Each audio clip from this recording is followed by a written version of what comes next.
नमस्कार, बहुत स्वागत है आपका एक बार फिर वाणी द टॉक शो में। मैं हूं आपकी एंकर, आपकी होस्ट दीपशिखा लागरा।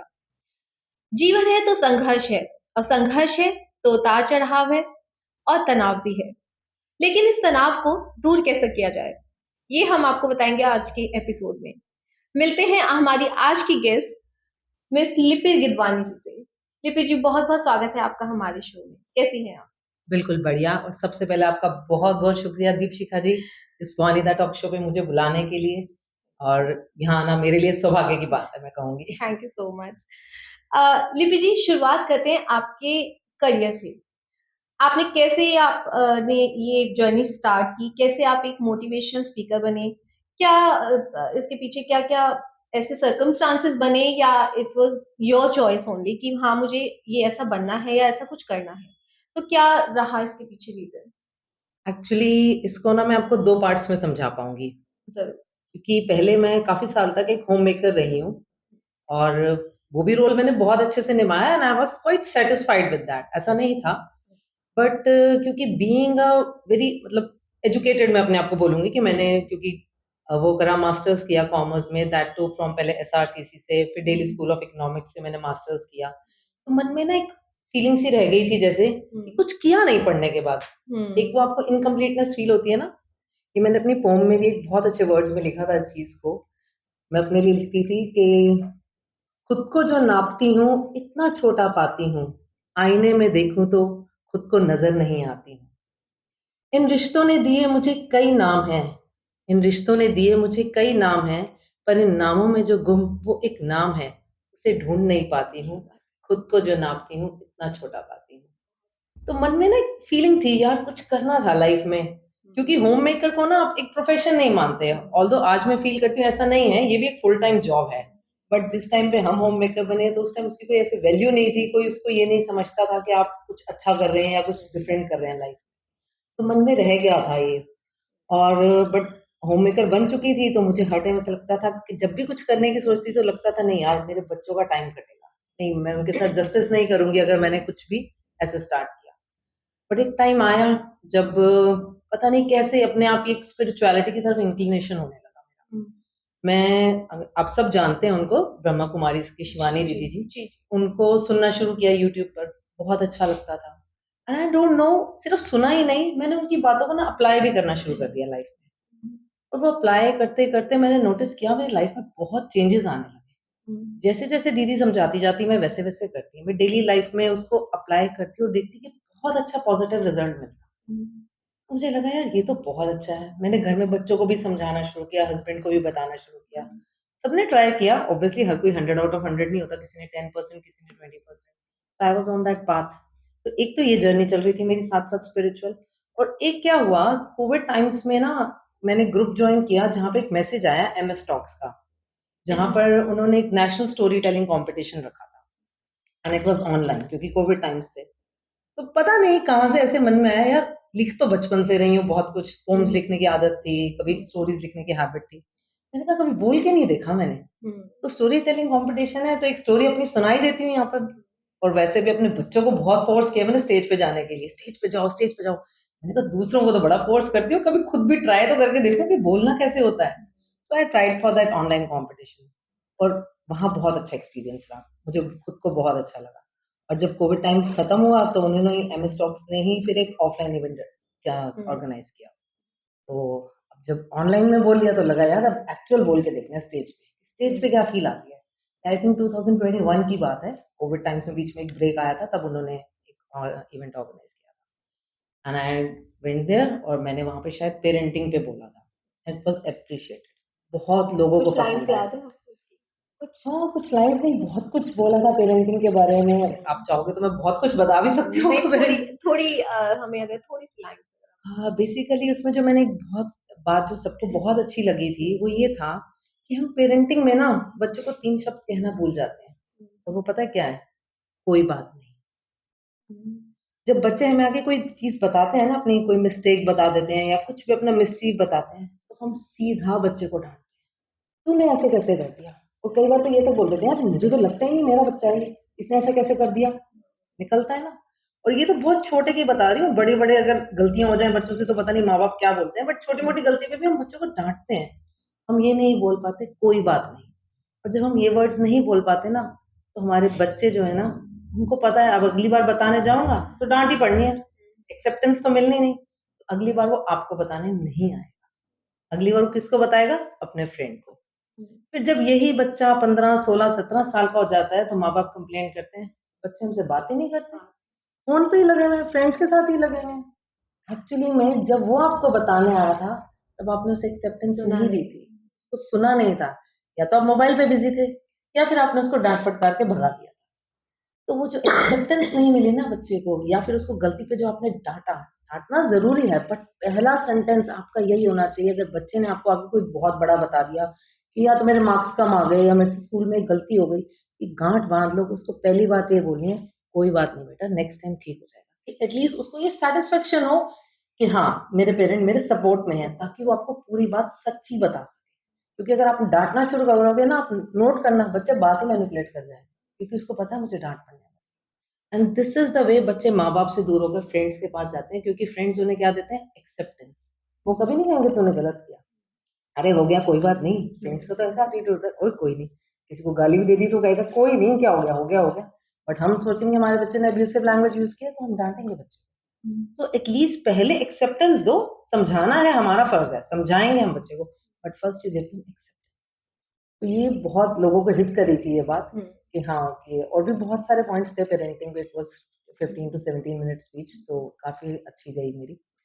तो उसके बाद जैसे एक शौक सा पड़ गया कि नहीं, मुझे स्टेज पर बोलना है, तो फिर मैंने एमएस टॉक्स के ही प्लेटफ़ॉर्म पे 2-3 बार किया, और फिर धीरे-धीरे इट वाज़ बेसिकली कॉम्पिटिशन।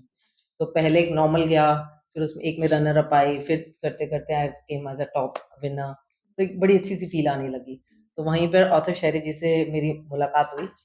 वो एमएस टॉक्स के ऑर्गेनाइज़र हैं, तो उन्होंने मुझे फिर सजेस्ट किया that you can be a public motivational speaker, क्योंकि आपकी स्पीच यूजुअली लोगों के हार्ट को टच करती है, तो आप इस लाइन में सोचो। तो उन्होंने मुझे लॉन्च करा as a public motivational speaker MS talks के ही प्लेटफ़ॉर्म पर, और उसके बाद फिर मुझे 1-2 जगह से अच्छे-अच्छे ऑफ़र्स भी आए। फिर मैंने एक बिज़नेस इवेंट में बोला, सहायक बिज़नेस क्लब करके है। इट्स अ मोर ऑफ, नहीं वैसे कंबाइन है, but more of women are there. तो मैंने वुमेन एंटरप्रेन्योर्स के ऊपर वहाँ जाके बोला कि उनको क्या-क्या प्रॉब्लम्स आती हैं और उसको कैसे हम फेस कर सकते हैं।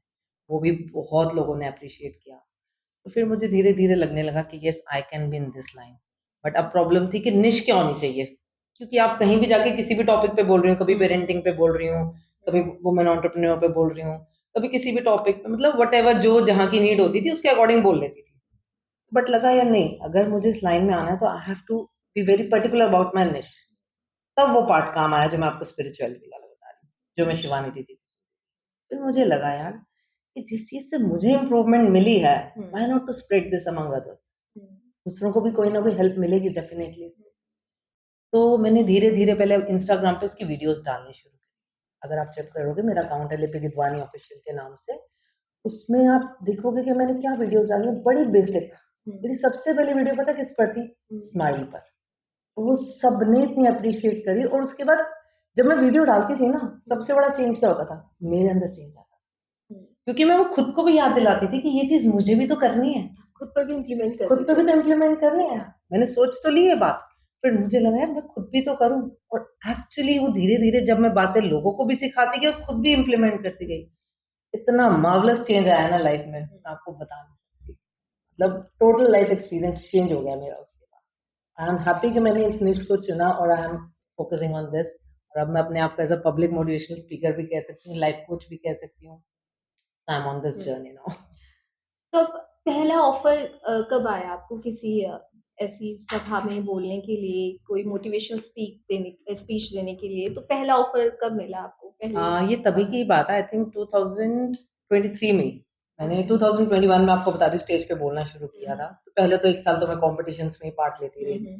फिर उसके बाद 2022 के मिड या नहीं, ऑलमोस्ट हाफ में, अक्टूबर में, हाँ, मैंने अपने आप को as a public motivational speaker officially launch किया ऑथर शेरी जी के इवेंट में। वहीं पे ही वो आए हुए थे सहायक बिज़नेस क्लब के, जतिन जी ओनर हैं उनके, उन्होंने वहाँ मुझे सुना। फिर उनका उसी इवेंट के बाद ही मुझे कॉल आ गया कि हम आपको चाह रहे हैं कि हमारा अभी सहायक बिज़नेस क्लब का एक नेक्स्ट इवेंट है, तो आप वहाँ आकर ज़रूर एक बार उस प्लेटफ़ॉर्म पे हमको मोटिवेट कीजिए, इंस्पायर कीजिए। हाँ, तब मेरा वो फर्स्ट इवेंट था सहायक बिजनेस क्लब में, जहाँ मैं आपको बता रही हूँ मैंने वुमेन एंटरप्रेन्योर। तो आपने यहाँ कहा कि आप बीके शिवानी जी को फॉलो करते हैं और हाँ पहले भी जी, आपने शुरुआत उनकी ही स्पीच से या जो भी वो बिल्कुल। सिखाते थे उनसे ही आपको सीख मिली। हाँ जी, तो एक तरह से वो आपके लिए एक आधार बन गया हाँ जी। आपके करियर का कि हुँ, उनसे सुना, उनसे सीखा। तो बिल्कुल। कभी ऐसी इच्छा हुई कभी मिले उनसे आप? कि हाँ, इतना इम्पैक्ट है उनका बिल्कुल। आपकी लाइफ पर, आपने पूरा जर्नी हाँ। अपना वहाँ से स्टार्ट किया, तो कभी मिले उनसे? बिल्कुल सही पूछा आपने दीपशिखा जी। ये देखो ये ना बड़ा नेचुरल है जो आपने कहा हुँ, कि हाँ, जब आप किसी को गुरु मान लेते हो या अपना कोई वो मान हुँ। लेते हो, आइडल मान लेते हो, तो ये बहुत नेचुरल होता है क्योंकि अभी तक तो आप वीडियोज़ में ही देख रहे हो हाँ। किसी को। तो एक इच्छा हो जाती है ये अंदर से आपकी कि हुँ, मैं उनको मिलना चाहती हूँ, उनको देखना चाहती हूँ, वो हुँ, कैसे हैं। मतलब मैं कई बार ना हैरान होती थी, लोग हीरो-हीरोइन के पीछे पागल होते हैं। मुझे ना बड़ा अजीब लगता था, यार ये हुँ, कैसी फीलिंग है? मतलब मिल के क्या कर लोगे आप उससे? हाँ। बट मुझे कभी मूवीज़ के लिए मूवी स्टार्स के लिए नहीं हुआ, हाँ, बट जो आप बोल रहे हो शिवानी दीदी के लिए मेरे मन में आया था तो कभी कि मिले? एक बार देखना। हाँ, अब देखो वही कहते हैं ना, वो कहते हैं ना जैसा सोचो वैसा हो जाता वैसा है, हो तो जाता है। मैनिफेस्ट नहीं किया था बट हाँ, दिल में कहीं इच्छा थी। तो मेरे जीजू हैं, उन्होंने कोई इवेंट ऑर्गेनाइज़ किया था, तो वहाँ पे उन्होंने शिवानी दीदी को वहाँ बुलाया था। उन्होंने वहाँ में 1 आवर का वहाँ पे एक सेशन दिया पहले हुँ, तो, और उसके बाद वो बैठे थे और क्योंकि क्योंकि मेरा मतलब क्लोज़ में ही हुँ। था वो इवेंट, तो वो जीजू ने मुझे कहा आप जाके मिलो। ऑल्दो सिर्फ़ 1 सेकंड का होगा वो सिर्फ़ मिलना हमारा। अच्छा, हाँ, जस्ट 1 सेकंड वो बैठे थे, मैंने उनको नमस्ते किया, उन्होंने मुझे। तो आपने बट कोई बात नहीं की उनसे? नहीं, नहीं, वो इवेंट वाज़ गोइंग ऑन ना, अच्छा, तो इन बिटवीन द इवेंट हम मिले थे। वो अच्छा। अदरवाइज़ तो वो अपनी सिक्योरिटी के साथ ही आए और हुँ, चले गए। तो बिटवीन द इवेंट हम मिले थे, तो बट जो इम्पैक्ट था ना, वो मैं हुँ, आपको नहीं बता सकती। मतलब मैंने पहली बार फ़ील किया था कि हुँ, जो हम वर्ड सुनते हैं ना ऑरा, कि हुँ, किसी का ऑरा होता है, मैंने वो पहली बार फ़ील किया था ऑरा। हुँ, मतलब she has such a positive aura सिर्फ़ हुँ। उनके नमस्कार करने में, और उन्होंने पता है कैसे किया मुझे नमस्कार? जब मैंने हाथ जोड़े ना, उन्होंने मेरे हाथों को हाथों पकड़ को के पकड़ के। मुझे नमस्ते बोला है, एज़ इफ जैसे ना वो आपको ब्लेसिंग दे रहे हो। It she was is like that. Giving you some हाँ, energy some from her. Energy form हाँ, ऑफ एक ब्लेसिंग हाँ। फॉर्म में आपको पॉज़िटिव फॉर्म में एक एनर्जी मिल रही है। मतलब वो फ़ील मैं अपने हस्बैंड को भी नहीं एक्सप्लेन कर पाई। मैंने कहा मुझे हुँ, नहीं पता बट मुझे इतनी अच्छी फ़ीलिंग हुई है ना उनके सिर्फ़ एक नमस्ते बोलने में ही ना, मुझे ऐसे लगा as if she is giving me positive energy, a lot of hmm, positive energy. उनका ऑरा इतना स्ट्रॉन्ग है, हुँ। तो वो फ़ील बहुत अच्छी थी और आई एम वेरी ग्रेटफुल। मुझे मतलब वो एक 1 सेकंड भी बहुत अच्छा लगा। I am dream grateful. Comes हाँ, ट्रू वो वाली हाँ, बात हो गई ना आपके एक्चुअली लिए। हाँ, बहुत अच्छा लगा जेन्युइनली। ओके। अ, आज का जो आज की जो दुनिया है बहुत ही भाग-दौड़ हम सभी भाग रहे हैं। कोई किसी बिल्कुल, चीज़ के लिए, कोई किसी सर्वाइवल के लिए भाग रहे हैं राइट। लोग। हुँ, तो फिर भी मतलब कहते हैं कि हैपनिंग लाइफ है सबकी बहुत ही एक स्टेटस है सबका, अच्छा लाइफ़स्टाइल है। हुँ, उसके हुँ। बाद भी आपको क्या लगता है कि सोसाइटी में ऐसी किस चीज़ की कमी रह गई है हमारी कि लोगों को मोटिवेशनल स्पीकर्स की ज़रूरत पड़ गई? पहले तो एग्ज़ैक्टली, हमारे टाइम में हमारे जो राइट। दादा-दादी और नाना-नानी के टाइम में उस समय तो कुछ ऐसा नहीं, ये नहीं वर्ड थे। भी नहीं था बिल्कुल, मोटिवेशनल बिल्कुल स्पीकर। हाँ, राइट, तो ये नया जो एक वर्ड आया मोटिवेशनल स्पीकर, ये हाँ। क्यों? क्या ज़रूरत पड़ गई इसकी? आपको क्या लगता आपने ध्यान नहीं दिया। आपने अपना आंसर खुद दिया अपने क्वेश्चन में। आपने मुझे बोला सब कुछ है, इतना अच्छा लाइफ़स्टाइल है? है, सब कुछ इतना बढ़िया है। एक्चुअली प्रॉब्लम यही है। हम कन्फ्यूज़ हो गए हैं लाइफ़स्टाइल और हुँ, लाइफ़ में। हुँ, हमने लाइफ़स्टाइल को लाइफ़ समझ लिया। सारी प्रॉब्लम यहाँ पे है। हमने सोचा कमाएँगे, पैसा आएगा तो हम अपनी पसंद का घर खरीदेंगे, अपनी पसंद का घर खरीदेंगे, अपनी पसंद की गाड़ी खरीदेंगे, बच्चों को अपने मनपसंद स्कूल में भेजेंगे और हमें हैप्पीनेस मिल जाएगी। ऐसे ही लगा था ना? हुँ, बट कितनों के साथ ऐसा हुआ? सबको मिला होगा, बहुत लोगों को मिला। यहाँ तक कि लोग मारुति 800 से शुरू होके बीएमडब्ल्यू तक पहुँच गए होंगे। बट हुँ, उनसे पूछो कि जिस चीज़ के लिए सब कुछ शुरू किया था, हैप्पीनेस, पीस, कामनेस वो मिली? वो नहीं मिली। क्यों? क्योंकि हम कन्फ्यूज़ हो गए हैं, हम लाइफ़स्टाइल को लाइफ़ समझ रहे हैं, हम सोच रहे हैं हम कम्फ़र्ट का सामान इकट्ठा करते जाएँगे, लग्ज़री का सामान इकट्ठा करते जाएँगे तो हैप्पीनेस आती जाएगी। That's not true. एक्चुअली ये ना बहुत डीप कॉन्सेप्ट है। जो चीज़ हम बाहर ढूँढ रहे हैं, वो बाहर नहीं, वो अंदर है। The difference is this. मैं इसको फिर आपको शिवानी दीदी के वर्ड्स में ही समझाती हूँ इस चीज़ को। उन्होंने बहुत अच्छे से एक्सप्लेन किया और मुझे लगा वाक़ई ये बात बहुत सच है। उन्होंने कहा अज़्यूम करो आपके ना घर के 2 गार्डन्स हैं, हुँ, एक फ्रंट में, एक बैक में। फ्रंट गार्डन है आपकी मटेरियलिस्टिक थिंग्स, ठीक है?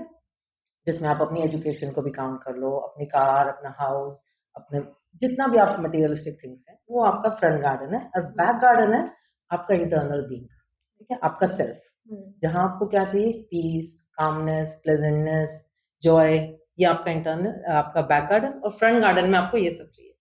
हम सब ने क्या किया है, फ्रंट गार्डन को पानी भी दिया, फ्रंट गार्डन में खाद भी रोज डाली, हम अच्छा पढ़े भी, हमने हार्ड वर्क भी किया, हमने कमाया भी, क्योंकि हमें लग रहा था हम ये करते जाएंगे तो हैप्पीनेस आ जाएगी। बट क्या एक बात बताओ, फ्रंट गार्डन में सब कुछ करते रहोगे, बैक गार्डन अपने आप हो जाएगा ठीक? नहीं होगा ना, वहां भी जाना पड़ेगा ना, उसको भी पानी देना पड़ेगा, उसको भी खाद डालनी पड़ेगी, उसको भी टाइम देना पड़ेगा बैक गार्डन को। बट हम सब सारा टाइम फ्रंट गार्डन में ही लगे हुए हैं, मटेरियलिस्टिक वाले, सारा ध्यान उसी में है। पहले पढ़ लो, फिर शादी कर लो, फिर कमा लो, फिर घर बना लो, फिर घर ना लिए तो बच्चों की एजुकेशन देख लो, हम इसी में लगे हुए। जो हमारा बैक गार्डन है, हमारी इंटरनल पीस, काम, वो इग्नोर कर दिया हम सब, किसी ने भी उसका ध्यान नहीं रखा। और अब टाइम है, क्योंकि वो इतना वर्स्ट सिचुएशन पे आ चुका है, तो अब हम लोगों को नीड हो रही है कि कोई हमें समझाए कि इसको कैसे ठीक करें। तो basically it's not public motivational. Public motivational तो क्या हो जाता है, जब आप ग्रुप में किसी को, आप किसी भी टॉपिक पे आप किसी को कुछ पॉजिटिव वो दे रहे हैं content, that is a public motivation. But जो आजकल मेन कॉन्सेप्ट आ गया, वो आ गया कोचिंग का। पहले हमारी पढ़ाई स्कूल कॉलेज के बाद खत्म हो जाती थी, अब आजकल लोग बिजनेस कोचेस को फॉलो कर रहे हैं, कोई पेरेंटिंग कोच को फॉलो कर रहा है, कोई लाइफ कोच को फॉलो कर रहा है। ये क्यों हो रहा है? क्योंकि हम इंटरनली वीक हो चुके हैं, हमारे इंटरनल गार्डन को हमने देखा ही नहीं, हमारा इंटरनल गार्डन बहुत वीक हो गया, अब हमें उसको पावरफुल बनाना है बेसिकली। तो इसी के लिए आज हमें गाइड चाहिए। और वैसे भी आप एक बात सोचो, एक तो ये हमारी वीकनेस हुई कि हम बहुत वीक हो गए अंदर से, और दूसरा जो मैं आपको पॉइंट ऑफ व्यू बताऊंगी, अगर मैं आपको कार चलानी आती है, या फिर चलो आप मान लो वॉक करने जा रहे हो, आपको एक सीधा रास्ता है, आपको रास्ता पता है इस रास्ते पे जाना है, आप वॉक करने चले जाओगे। अब यही मैं आपको कहूँ कि दीपशिखा जी माउंट एवरेस्ट चढ़ो, अब आप क्या सोचोगे, माउंट एवरेस्ट या कोई पहाड़ी, नॉर्मल पहाड़ भी चढ़ने को कह दो, तो आपको लगेगा यार बहुत तैयारी करनी पड़ेगी, रास्ते में कैंपिंग भी करनी पड़ेगी, और पता नहीं बीच में फॉरेस्ट तो नहीं है, कोई जानवर तो नहीं है, तो आप कहोगे यार एक गाइड ले लो साथ, वो ही ले जाएगा ऊपर तक कैसे जाना है, ठीक है ना। तो अब हम सब के लिए ना बेसिकली लाइफ अब एक पहाड़ चढ़ने जैसी हो, अब अनसर्टेनिटीज बहुत बढ़ गई है लाइफ। अब लाइफ उतनी स्मूथ नहीं है जैसे पहले हुआ करती थी। पहले ना ज्यादा ऑप्शंस थी, ना चॉइसेस थी, एक सिंपल लाइफ लोग जी रहे थे। धीरे धीरे हम उसको कॉम्प्लिकेटेड करते गए, जैसे पहाड़ी का रास्ता कॉम्प्लिकेटेड होता है वैसे बना लिया। तो वो पहाड़ चढ़ना है तो आज गाइड चाहिए सबको, कोचेस चाहिए सबको, आज हमें बिजनेस करना है तो कोच चाहिए, पेरेंटिंग करनी है तो कोच चाहिए। आप सोचो ना, कौन सा जमाना था, कौन से पेरेंट्स को कोच चाहिए होते थे? पहले 12-12 बच्चे पल जाते थे, फिर अगला जमाना आया 3-3 4-4 बच्चे पल जाते थे। कभी कोई पूछने गया था कि इनको कैसे पालना है? आज एक बच्चा है और हम पूछने जा रहे हैं इसको कैसे पालना है जी। वो रो रहा है तो क्या करना है जी, वो हंस रहा है तो क्या करना है जी। हम हर बात पे सवाल पूछ रहे हैं कोचेस से कि क्या करना है, क्योंकि लाइफ टफ हो गई है, अनसर्टेनिटीज बढ़ गई हैं, और सबसे बड़ी बात, चॉइसेस बहुत बढ़ गई हैं हर चीज। उसने हमें और ज्यादा कंफ्यूज कर दिया, rather than लाइफ इजी नहीं बनाई, चॉइसेस ने हमारी लाइफ टफ कर दी। तो अब जब लाइफ टफ हो गई है और हमारी पावर वीक हो गई है, तो ये दोनों चीजों की वजह से आज हमें कोचेस चाहिए जो हमें सिखा सकें कि इस पहाड़ी वाले रास्ते पे बिना पावर के कैसे चलना है, अपने आप को रिचार्ज कैसे करें और ऊपर कैसे चलें। दैट्स व्हाई कोचेस का टाइम आ गया है। तो आपको लगता है कि जैसे आपने इंटरनल पीस की बात की, तो इंटरनल पीस एक तो मिलेगा कैसे, उसके लिए क्या प्रैक्टिस हमें ऐसी करनी चाहिए कि हमें इंटरनल पीस मिले? राइट। तो क्या करें उसके लिए, क्या लोगों को आप बताएंगे कि कैसे वो इंटरनल पीस मिले कैसे? हमारे पास सब कुछ है, यू नो, कई लोग बोलते भी हैं हम जनरली कि money can buy everything, but money can't buy happiness. तो उसमें वो हैप्पीनेस, अब आप लाइफस्टाइल की बात कर रहे हैं कि उससे इजी हो तो जाएगी, लेकिन वो खुशी नहीं मिलेगी, तो खुशी मिलेगी कैसे? वो सीखना बहुत जरूरी तो है। उसके लिए क्या प्रैक्टिस है? देखो, वैसे तो प्रैक्टिस एक्चुअली ही प्रैक्टिस ही है ये, और ये कंटिन्यूएशन ऑफ टाइम के साथ ही आता है। आप सोचोगे आप एक दिन या 2 दिन कुछ ऐसा करोगे तो आपको हैप्पीनेस आ जाएगी, ऐसा नहीं। इसके लिए लाइफ में काफी सारे चेंजेस लाने पड़ते हैं, और सबसे बड़ी जो इसमें एक सबसे इम्पोर्टेंट बात सीखने वाली है ना, वो ये है that you yourself is very powerful. हम सब भूल चुके हैं ये बात, हमें नहीं पता हम कितने पावरफुल हैं। आज आप सोचो, हो सकता है अभी आप रास्ते में आ रहे हो या घर से आ रहे हो सकता है किसी से चिक-चिक हुई हो आपकी, सुबह उठ के किसी से कोई बात हुई हो। हमें क्या लगता है यार, उसने ऐसे बोला था तो मुझे तो जवाब देना ही था। या फिर रास्ते में ट्रैफिक मिला तो हम इरिटेट हो गए, तो हम क्या कहते हैं, ट्रैफिक है तो इरिटेशन तो होनी ही है ना? मान लो मैं आपका ये वास तोड़ दूँ, तो आपको गुस्सा आएगा ना, आपके सामने उठा के तोड़ दूँ, तो आप क्या कहोगे, गुस्सा क्यों आया आपको? क्योंकि मैंने आपका आवाज़ तोड़ा, राइट? ठीक है? तो हम हर टाइम क्या कह रहे हैं कि मुझे गुस्सा क्यों आया? क्योंकि सिचुएशन ऐसी थी। मुझे इरिटेशन क्यों हुई? क्योंकि उसने ऐसे किया था, तो ये तो होना ही था। We always blame other person. हम अपने हर रिएक्शन के लिए सामने वाले पे ब्लेम डाल रहे हैं, ठीक है ना? तो आपका इमोशनल कंट्रोल किसके पास है? आपके पास है या मेरे पास है? मैं आवाज़ तोड़ूँगी तो आपको गुस्सा आ जाएगा। रास्ते में ट्रैफिक होगा तो आपको गुस्सा आ जाएगा। कोई आपकी बात नहीं मानेगा तो आपको गुस्सा आ जाएगा। It has to be you, right? होना आपके पास है, पर हम सब ने दूसरे को दे दिया वो रिमोट। वो हमें चला रहे हैं। अभी चाहूँ मैं आपको 1 मिनट में गुस्सा दिला दूँ, कोई बाहर से आए वो आपको 1 मिनट में इरिटेट कर दे, कुछ भी हो सकता है। आपका बच्चा चाहे तो आपको 1 मिनट में नाराज़ कर दे। आपके हस्बैंड आपकी एक बात नहीं मानेंगे, आप रूठ जाओगे। तो हमने तो कितने लोगों के हाथ में अपना रिमोट कंट्रोल दिया हुआ है। पावर कहाँ है हमारे पास? हम पावरफुल तो तब होंगे जब हम अपने इमोशन का कंट्रोल अपने हाथ में लेंगे। तो सबसे बड़ा इंटरनल पीस ढूंढने का तरीका पहले ये है कि इस चीज को समझो कि हमारे इमोशन का पावर हमारे हाथ में है और हम ही इसे कंट्रोल कर सकते हैं, कोई और नहीं कंट्रोल कर सकता। मैं ये नहीं कहती कि मैंने भी बहुत साल प्रैक्टिस करी है, क्योंकि मैं को शिवानी दीदी को शायद सुनते हुए आज 7-8 इयर्स हो गए हैं। तो ये कोई 7 डेज में चेंज नहीं आता, टेक्स इयर्स ऑफ जर्नी। काफी टाइम लगा मुझे भी ये समझने में। और आज भी मैं ये नहीं कहूंगी कि आज आपकी और मेरी बहस नहीं हो सकती या मेरे हस्बैंड से मेरी कोई ऐसे आर्ग्यूमेंट नहीं होता या मैं उनसे नाराज नहीं होती। बट डिफरेंस क्या आ गया है? एक, पहली बात तो मैं कोशिश नहीं करती आर्ग्यूमेंट पे पढ़ने की, बट अगर हो भी जाता है वो खत्म बहुत जल्दी होता है। और मान लो हो गया छोटा मोटा, तो उसका ना पीरियड बहुत, मतलब मैं उस नाराजगी को कैरी फॉरवर्ड नहीं करूंगी, वो खत्म हो गई बात। जैसे बच्चे लड़ते थे, कैसे होता था, दो बच्चों की लड़ाई हुई आपस में, आप 5 मिनट बाद देखोगे बच्चे वापस खेल रहे हैं, ना किसी ने सॉरी बोला ना कुछ हुआ, बट वो बच्चे आपस में खेल रहे हैं। और कई बार उनके माँ बाप लड़ बैठते थे इस चक्कर में कि बच्चों की लड़ाई हुई है, लेकिन बच्चे 5 मिनट बाद वापस। अब सेम वैसे ही हो गया मेरा, किसी ने कुछ कह भी दिया या किसी से कोई नाराजगी हुई, 5 मिनट में उसको छोड़ देना, वापस नॉर्मल। तो जो आपका वो पीरियड है ना, चेंजिंग पीरियड, मतलब चेंज ऑफ मूड पीरियड, वो बहुत फास्ट हो गया। अब घंटों नहीं लगते या दिनों दिन नहीं लगते कि मैं मुंह फुला के बैठी हूँ, मैं अपने हस्बैंड से बात नहीं कर रही या अपने बच्चे से नाराज हूँ, वो वाली बात नहीं। But it's a long process, एक जर्नी है। जब आप इस चीज को समझोगे कि इमोशन का कंट्रोल मेरे हाथ में है, मुझे अपने इमोशंस कंट्रोल करने हैं। क्योंकि आज भी कई बार बच्चों को गुस्सा करती हूँ, बट आप मानो गुस्सा करते करते ही माइंड में ये बात आ जाती है कि ये गलत है, अभी रोक ले अपने आप को, और मैं उसी टाइम चुप हो जाती हूँ। 2 मिनट लगते हैं, या तो उस रूम से बाहर हो जाती हूँ या उस एरिया से थोड़ा इधर-उधर हो जाओ ताकि आपका मूड वापस ना हो जाए, या फिर 2 मिनट क्वाइट हो जाती हूँ और उसके बाद फिर वापस बात शुरू करती हूँ, टोन बिल्कुल चेंज हो चुकी है।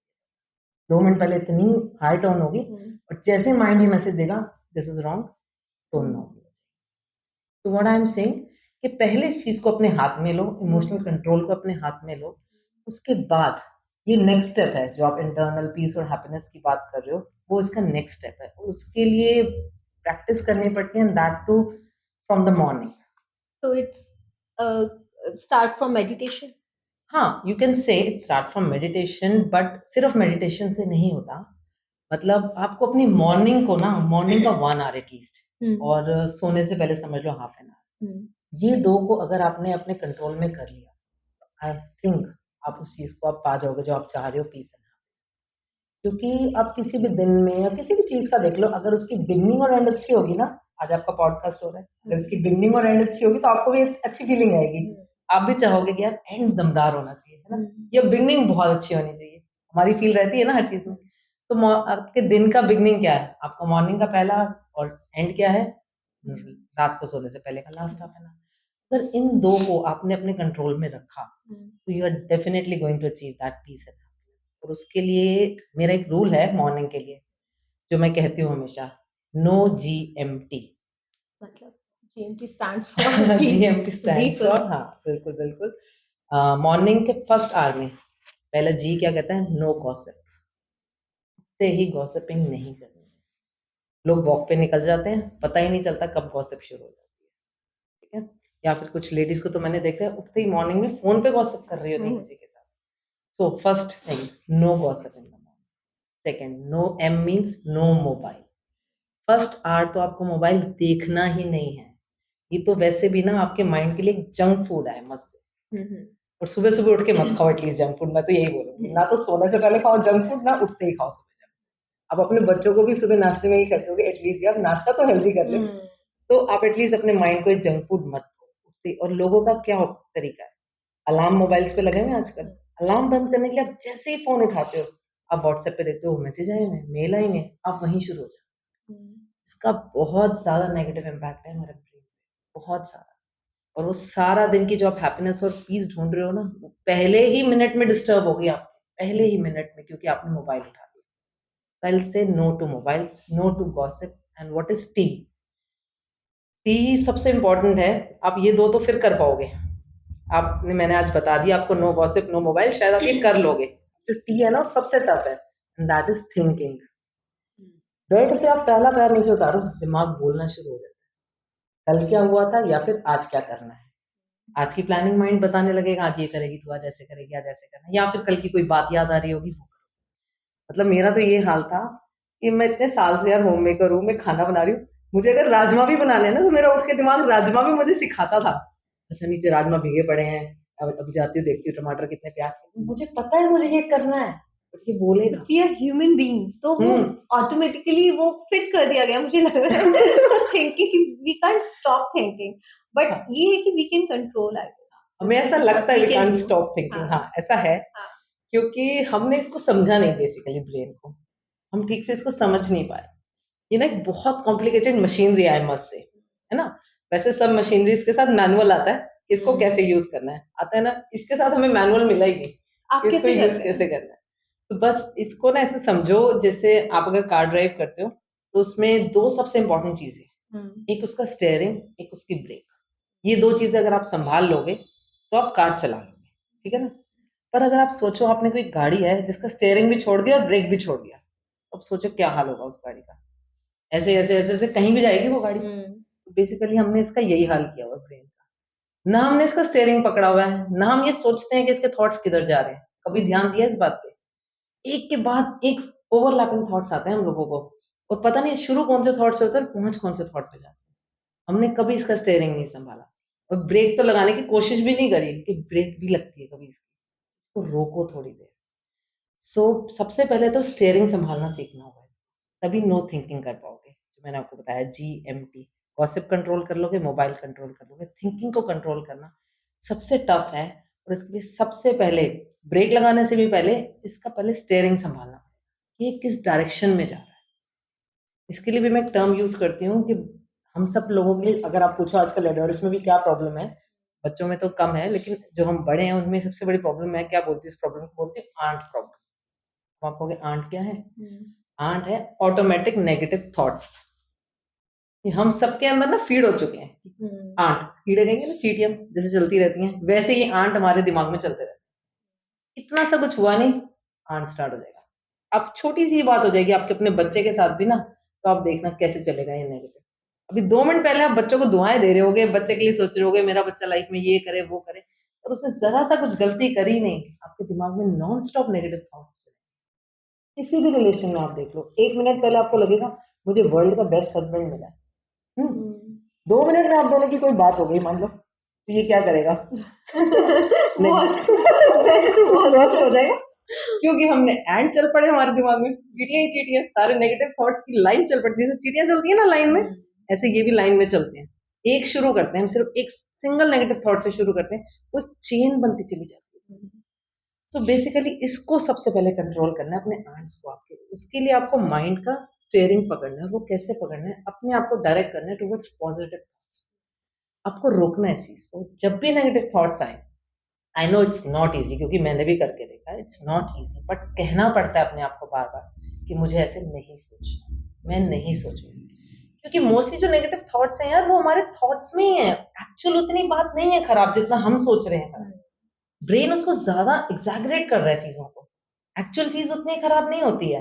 हुई होगी आपके और आपके हस्बैंड की बात, वो छोटी बात होगी, हो सकता है उसने टॉवल उठा के बाहर तक ना रखा हो, इतनी सी बात हो, बट वो दिमाग में कितनी बन जाती है कि परसों ये भी नहीं किया था, उससे पहले वो भी नहीं किया था, ये वाली बात भी नहीं मानी थी मेरी, ऐसे हो जाता है। वो सारी लाइन कंटिन्यू करने लगते हैं। तो इतनी बात इतनी बड़ी कर देते हैं। हाँ, वो पॉजिटिव साइड हुँ। छोड़कर हम नेगेटिव को ही होल्ड कर हाँ, लेते हैं। उसी पे ही हम कॉन्संट्रेट करते हैं। तो पहला स्टेप तो ये है कि माइंड जब भी ऐसे नेगेटिव थॉट्स की चेन चला है तो उसको रोक के बोलो मुझे पॉजिटिव ही सोचना है, मुझे पॉजिटिव ही सोचना है। और मॉर्निंग का सबसे अच्छा जो फंडा है ना मैं जो दूंगी आपको, मॉर्निंग में अगर आपका माइंड कुछ भी चलता है, चाहे नेगेटिव चाहे पॉजिटिव चाहे कुछ भी, एक बेसिक आपको आपका रूटीन ही याद दिला रहा है कि आज तुझे मीटिंग पे जाना है, आज तुझे ये करना है, क्योंकि चलेगा तो सही, क्योंकि इसको बोलने की आदत है, ये बोलेगा। तो सुबह अगर इसको बोलना भी है ना तो कुछ अच्छा बुलवाओ। If you believe in divine power, किसी भी तरह की आप बिलीव करते हो, हर एक की कोई ना कोई बिलीविंग होती है, किसी का शिव जी में है, किसी का कृष्ण जी में है, किसी का मतलब किसी भी गॉड में है, किसी गुरु में भी अगर आपका बिलीव है तो थिंक अबाउट दैट। मॉर्निंग में कोशिश करो सबसे पहला कनेक्शन आपका ऊपर वाले के साथ। आप जैसे ही बेड से पहला पैर उतारो ना, अगर ये बोलना शुरू करता है ना तो इसको इंस्ट्रक्ट कर दो कि तुझे क्या बोलना है, तुझे उसी का नाम लेना है, वो जो भी है। मैंने कभी बचपन से किसी भी ऐसे पर्टिकुलर गॉड में ऐसे बिलीव नहीं किया, but I always believe in कि हाँ कोई पावर है, डिवाइन पावर है जो ये चला रही है। So I still connect with that. मैं पैर रखते ही परमात्मा से कनेक्ट करती हूँ। करने का तरीका क्या है? मांगना नहीं है आज ये दे देना वो दे देना, सिंपली थैंक यू कि बहुत अच्छा आपने जो दिया, सब कुछ बहुत अच्छा दिया और मैं आपका शुक्र करती हूँ, मैं बहुत थैंकफुल हूँ। मेरे दिमाग में इतना ट्रेन हो गया है, मैं जब उठती हूँ ना तब से लेकर जब तक अपने बच्चे का टिफिन पैक कर रही होती हूँ, जब तक उसको उठाने नहीं जाती, मेरे माइंड में बस यही थॉट चल रहा होता है, thank you thank you thank you thank you. मुझे, और आप मानोगे, आप जब अपना फोकस थैंक यू की तरफ शिफ्ट करते हो ना तो you will really feel it a magic कि आपको इतनी सारी चीजें मिल जाएंगी ऊपर वाले को थैंक यू करने के लिए कि आपकी वो चेन नहीं खत्म होगी। मेरी नहीं खत्म होती, मैं फूलती जाती हूँ। मुझे खुद ही याद, अरे वाह इसके लिए भी थैंक यू, वो ये भी हुआ था थैंक यू, वो भी हुआ था अरे थैंक यू। आप अपने आप, फिर जब आप सोचो आप खुद पॉजिटिव की तरफ जा रहे हो कैसे नहीं आएगी हैप्पीनेस आपको। अपने माइंड का स्टीयरिंग शिफ्ट करना। तो मॉर्निंग में ये सबसे इंपॉर्टेंट है कि सबसे पहले ऊपर वाले से कनेक्ट करो, और अगर कोई भी थॉट आता है तो उस थॉट को कन्वर्ट करके थैंक यू थॉट में कन्वर्ट करो। मुझे ऊपर वाले को थैंक यू बोलना है, अभी इस टाइम मुझे कुछ और नहीं सोचना। आज मानो सुबह उठी थी, फर्स्ट टाइम आपके यहाँ पॉडकास्ट पे आना है, तो माइंड में थॉट्स थे बट नहीं, क्लीन किया उनको।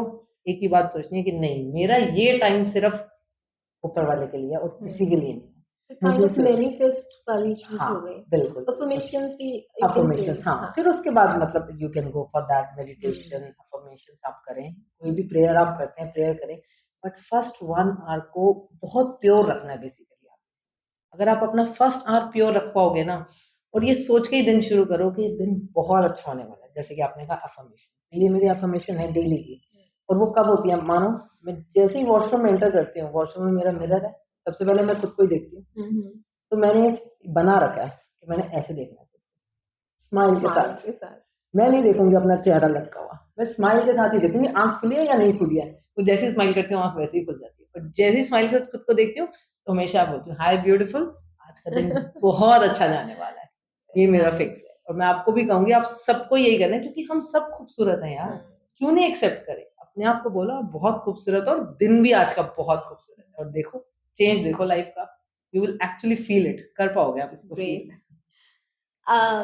अच्छा, एक चीज हम देख रहे हैं अभी आजकल जो सोसाइटी में हो रहा है, अब फैमिलीज जो हैं वो जॉइंट से न्यूक्लियर में डाइवर्ट हो रहे हैं बहुत ज्यादा।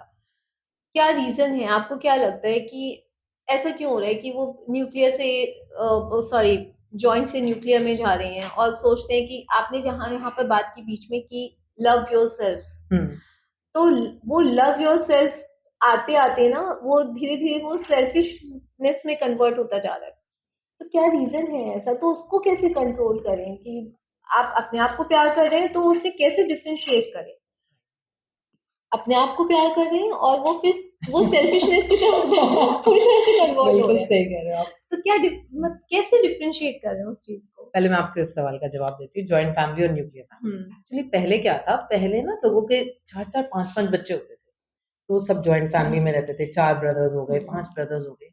तो वो एक टाइम की नेसेसिटी हो गई, क्योंकि फिर कल को उनके बच्चों की शादियां होंगी, तो ऑब्वियसली इतना आप एक स्पेस में अकोमोडेट भी नहीं कर सकते इतने सारे लोगों को, और फिर इतने सारे लोगों की राय मिलनी भी मुश्किल हो गई थी। तो ये कॉन्सेप्ट सा आ गया कि ओवर द टाइम सब अपना अपना सेपरेट होने लग गए, ताकि बिजनेस भी हर कोई अपना अपना, या किसी को कोई प्रोफेशन भी है तो हर कोई अपना अपना संभाले। तो ये स्टार्टिंग तो ऐसे हुई थी कि लाइफ थोड़ी सिंप्लीफाई करने के लिए, क्योंकि पहले बहुत बड़ी फैमिलीज होने लग गई थी हमसे पहले वाली जनरेशन में। लेकिन अब जब हमारी जनरेशन में एक एक दो दो भाई बहन है, इवन देन आप तो जॉइंट फैमिली न्यूक्लियर फैमिली की बात कर रहे हो, बच्चे और माँ बाप भी साथ नहीं रहते आजकल तो। जॉइंट फैमिली, न्यूक्लियर फैमिली तो बहुत दूर की बात हाँ, है। दैट्स व्हाई मैं सॉरी हम्म आपको इंटरप्ट कर रही हूँ। मैं यहाँ पर यही कहना चाह रही हूँ कि आप यहाँ खुद से प्यार करने की बात हम जब करते हैं, क्योंकि अब क्या हो रहा है कि वुमेन एंड मेन दोनों एक साथ कमा रहे हैं, दोनों बिल्कुल। ऑफिस जा रहे हैं, हम्म तो उसमें ऐसा उनकी प्राइवेसी को लेकर हम्म इश्यूज हो गए, तो वो they wants to get separate from their parents, और राइट। जॉइंट फैमिली में नहीं, हमें अपनी प्राइवेसी नहीं मिल रही प्राइवेसी है। नहीं। क्या ये रीजन है? अगर ऐसा है या किसी की मजबूरी भी है जॉइंट फैमिली में रहना, तो उसको कैसे मैनेज करें? बिल्कुल, बिल्कुल। नहीं, आपकी बात बिल्कुल सही है दीक्षिता जी। एक्चुअली ऐसे ही हो रहा है, हम लोगों को ऐसे लग रहा है कि जॉइंट फैमिली में प्राइवेसी नहीं मिल रही है, तो हम सब अपना-अपना होना चाह रहे हैं। हम्म और वैसे भी जो आपने बात बोली सेल्फ लव वाली, हम्म हमसे पहले या जनरेशन थी या फिर जिस टाइम आज से हम 15-20 साल पहले अगर हम देखें, तो ये कुछ हद तक सही था। ऐसा हो रहा था कि एक वुमन क्या कर रही है, उसका सारा ध्यान अपने बच्चों की तरफ, अपनी फैमिली की तरफ है। अपने आप को उसने लास्ट प्रायोरिटी पे रखा।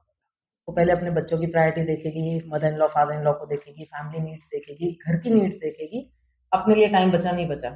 आप अगर आज से पहले 90s में याद करो, 40-45 इयर्स की एज की वुमन कैसी होती थी? सूट पहना हुआ, चुन्नी पहनी हुई, थोड़ा-सा टमी आउट। टमी आउट तो इतना नॉर्मल था क्योंकि मेरे तो बच्चे हुए, नॉर्मल डिलीवरी है, मेरी तो टमी आउट हो गई। आज देखिए आपने कोई टमी आउट वाली? सबकी नॉर्मल डिलीवरी है, बट सब अच्छी फिगर में खड़े हैं, सब आज खड़े हैं ना? तो पहले वुमन ने अपने आप को नेग्लेक्ट किया हुआ था, और नॉट ओनली वुमन, मेन ने भी यही किया था। उन्होंने अपना सारा ध्यान सिर्फ कमाने में लगाया हुआ था। और आपने सुना होगा लोगों के मुँह से कि मेरे फादर ने खुद फटा जूता पहना पर मुझे स्कूल के लिए न्यू शूज़। तो फादर्स ने भी पूरा उस टाइम एडजस्ट किया है फैमिली के लिए। वो पहले सबकी नीड्स पूरी करते थे, अगर कुछ बचेगा तो वो अपनी नीड पूरी करेंगे, नहीं तो नहीं। वो जो कमा के लाते थे, वो चाहते थे पहले बच्चों का हो जाए, मेरे माँ-बाप का हो जाए, घर का पूरा हो जाए, मेरी वाइफ का हो जाए, लास्ट में वो अपनी प्रायोरिटी।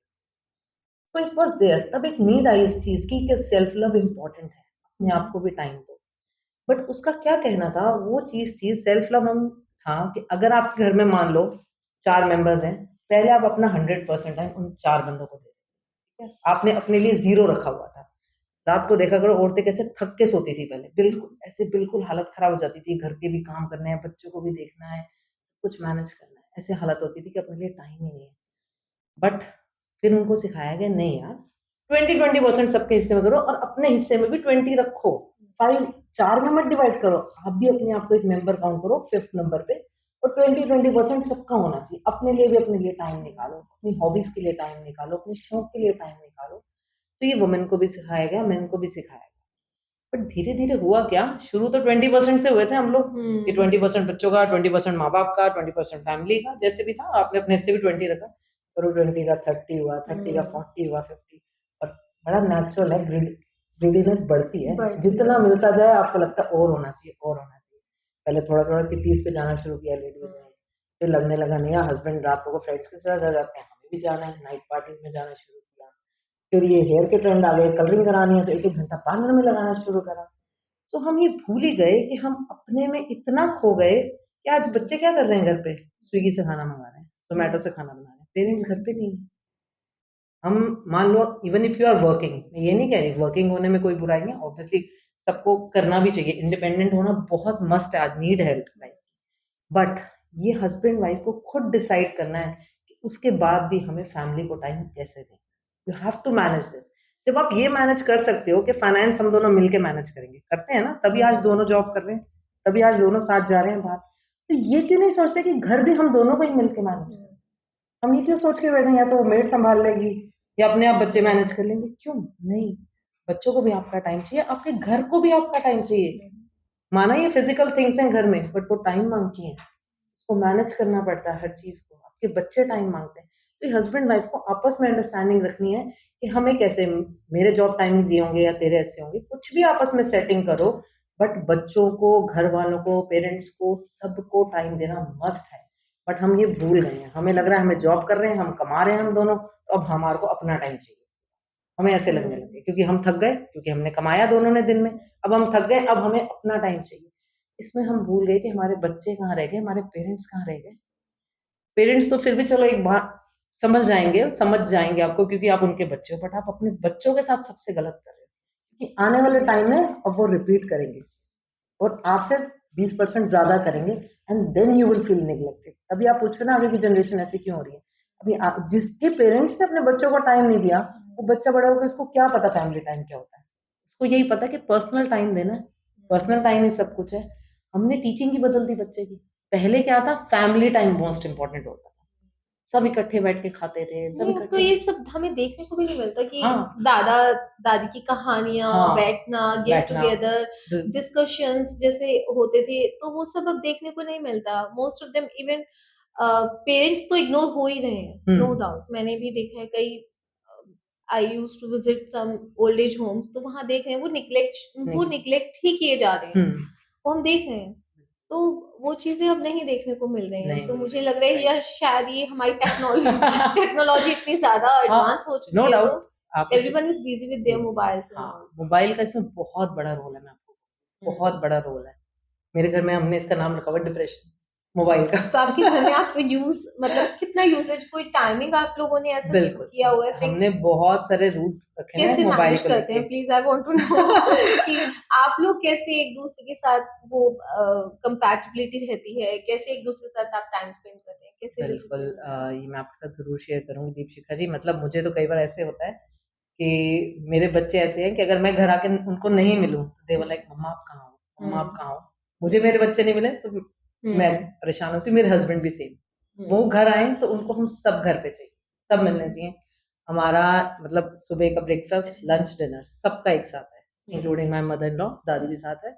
हम सब एक साथ करते हैं ब्रेकफ़ास्ट, लंच, डिनर हमारा फिक्स है। और ब्रेकफ़ास्ट, लंच, डिनर में फिक्स है, कोई मोबाइल हाथ नहीं लगाएगा। सब डाइनिंग टेबल से दूर रख के आएँगे, चाहे बज वेरी रहा है, चाहे गुड। कुछ भी है, सबने उसको दूर रखना है। और मैं, मेरे बच्चे, सिर्फ़ मेरी मदर इन लॉ क्योंकि भई वो एजेड हैं, तो उनको अलाउड है, बाकी हम सबका मोबाइल रात को फ्लाइट मोड पे है। हम में से कोई भी नहीं रखता। कई बार लोग हमें डाँटते, कोई इमरजेंसी हो गई तो? मैंने कहा लैंडलाइन है, हम्म ऐसा नहीं है, लैंडलाइन पे कॉल कर देना, हम मिल जाएँगे। बट मोबाइल हमारा नहीं ऑन होगा, अच्छा, आप सबके मोबाइल ऑफ होते फ्लाइट मोड पे रात को सबके। हैं? और मॉर्निंग में मैं आपको जैसे बता रही हूँ, मैं तो अपना बिल्कुल ऑलमोस्ट मैं क्या 9:30 या 10 के अराउंड ऑन करती हूँ, मैं उससे पहले ऑन भी नहीं करती। ओके। पहले जो नए लोग होते हैं उनको शुरू-शुरू थोड़ी मेरे साथ परेशानी होती है, बट जो मुझे जानते हैं उनको पता ही है 10 ओ क्लॉक से पहले कोई फ़ोन नहीं। मेरे हस्बैंड भी 9 के अराउंड अपना ऑन करते हैं। मतलब ये इतना डिफिकल्ट नहीं है कि हुँ, हम लोग फोन के, हम इतने हैबिचुअल हो चुके हैबिचुअल हैं हो कि चुके हैं। हम एक गैजेट पर इतने ज्यादा डिपेंडेंट हो राइट। चुके हैं कि वो हमें उंगलियों पे नचा रहा है, मुझे ऐसा लगता है। एक्चुअली नहीं, मैं तो पता है क्या और बोलती हूँ कि इट्स वेरी इजी, अगर हम चाहें तो हम कर सकते हैं, राइट, हाँ, लेकिन हम नहीं कर पा रहे हैं। बिल्कुल।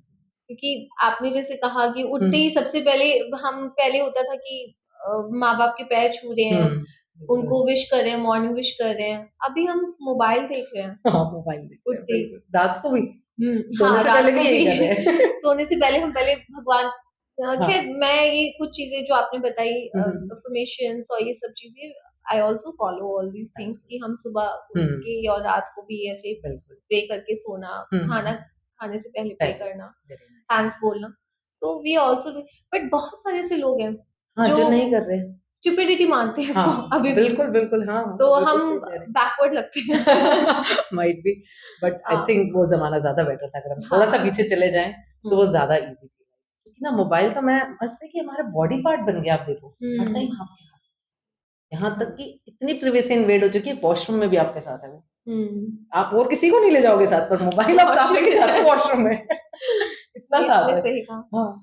अच्छा, आजकल बच्चों में डिप्रेशन बहुत ज्यादा है, स्कूल गोइंग बच्चे, इवन बहुत सारे ऐसे हम लोगों को देखने को मिलता है कि स्कूल गोइंग बच्चे, इंजीनियर्स और डॉक्टर्स की तो बात छोड़िए जो हुँ, हुँ, स्टडी हुँ। कर रहे हैं, स्कूल गोइंग बच्चे सुसाइड कर रहे हैं। क्या वजह क्या है कि इतना डिप्रेशन क्यों? अब पेरेंट्स की वजह से, पेरेंट्स की गलती है, क्योंकि अपब्रिंगिंग का भी तो फर्क पड़ता ही होगा। राइट। पेरेंट्स की गलती है, पूरी तरह से पेरेंट्स भी गलत नहीं हो सकते। तो क्या क्या रीजन क्या है? आज का टीनेज क्या चाह रहा है? गलती नहीं कहेंगे इसमें किसी की, दीपशिखा जी। हम इसको हमारा आस-पास के सिचुएशंस, एम्बियंस ऐसा बोलेंगे कि ऐसा हो गया है। हर चीज़ की ना एक्सेस हो गई है। Hmm, an excess of everything is bad. किसी भी चीज़ की। और आप देखोगे यहाँ एक चीज़ की एक्सेस नहीं है, हर चीज़ की एक्सेस हुँ, है। एक छोटा बच्चा होता है, उसके पास टॉयज़ की एक्सेस हो जाएगी। आज आप किसी के बर्थडे पे जाओ ना, आपको गिफ्ट नहीं समझ में आएगा उसके लिए क्या हुँ, लेना है। क्यों? क्योंकि उसके पास ऑलरेडी सब कुछ है उस बच्चे के पास। हुँ, तो पहले एक्सेस, टॉयज़ का एक्सेस। फिर आप मतलब मेरे को अपना टाइम याद है जब हम छोटे होते थे ना, तो हम बुक लिया करते थे, दैट टू ऑन रेंट। 1 दिन हुँ। के रेंट पे आती थी येस, येस, और आई हम नो। 6-7 बच्चे होते थे, हाँ, नंबर लगा के पढ़ते थे, फर्स्ट मेरा, सेकंड मेरा, थर्ड मेरा। वो एक बुक हम 7 बच्चों को पढ़नी होती है। आज एक बच्चे के पास ना मिनिमम 70 बुक्स होंगी।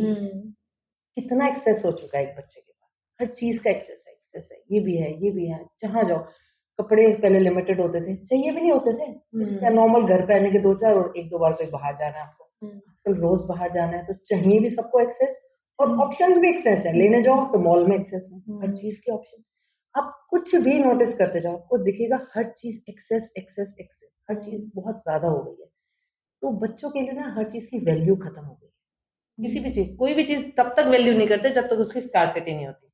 एक दिन आपके घर पानी नहीं आया, आपको पानी की वैल्यू पता लगेगी। आप इतना ध्यान से यूज करोगे, थोड़ा थोड़ा पानी लेके नहाना, थोड़े थोड़े पानी में बर्तन वॉश करना करोगे ना। और जब नॉर्मल आ रहा होता है तो कौन ध्यान देता है कि कितना यूज हो गया। तो सेम बच्चों के साथ है, उनको हर चीज का एक्सेस मिल रहा है तो उनको वैल्यू कैसे होगी। पहले उनकी लाइफ में किसी भी चीज की वैल्यू नहीं है।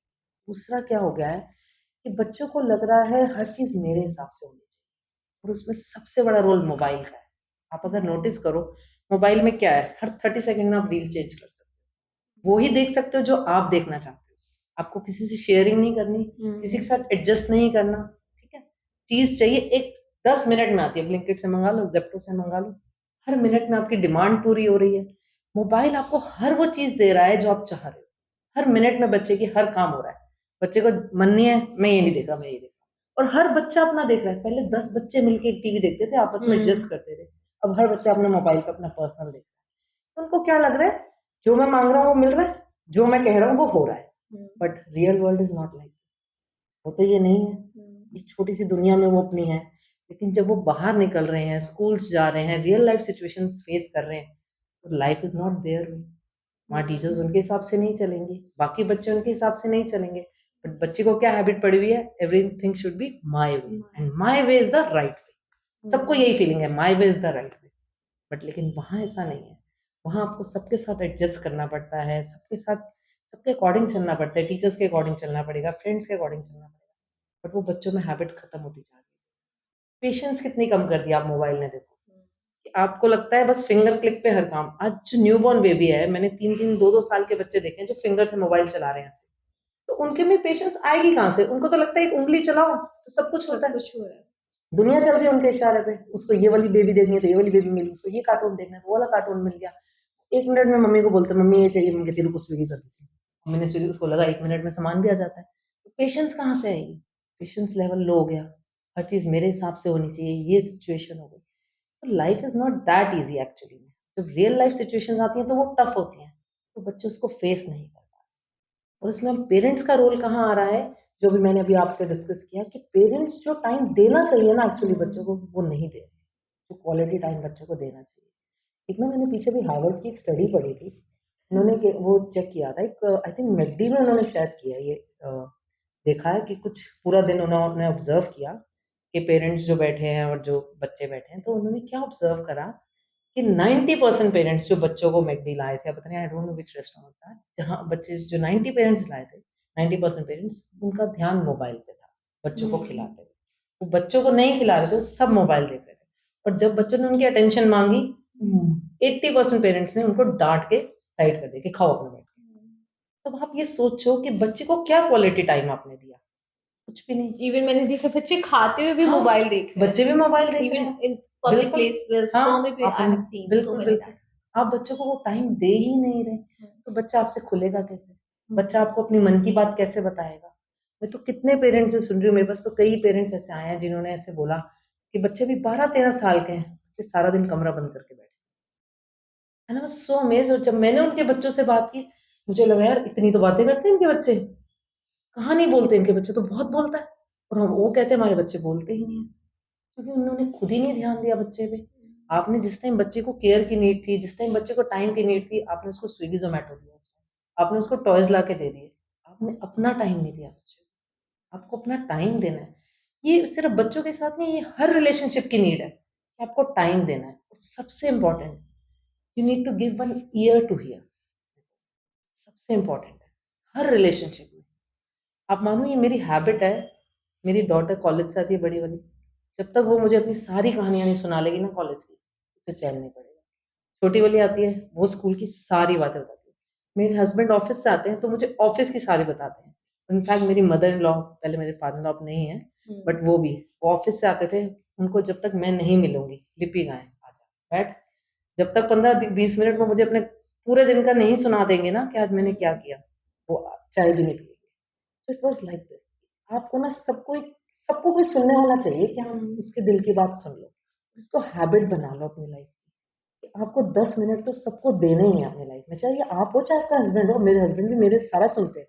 अगर मैं उनको 10 मिनट दे रही हूँ अपने घर, पूरे दिन का रूटीन बताऊं, तो मैं भी अपना पूरा बताती हूँ। कैन यू बिलीव, मतलब लोगों को ये पता है, मेरे सब फ्रेंड्स को, फैमिलीज को, इनमें से अगर एक को बात बताइए ना तो दोनों तक ही गई है और दोनों को ही पता है।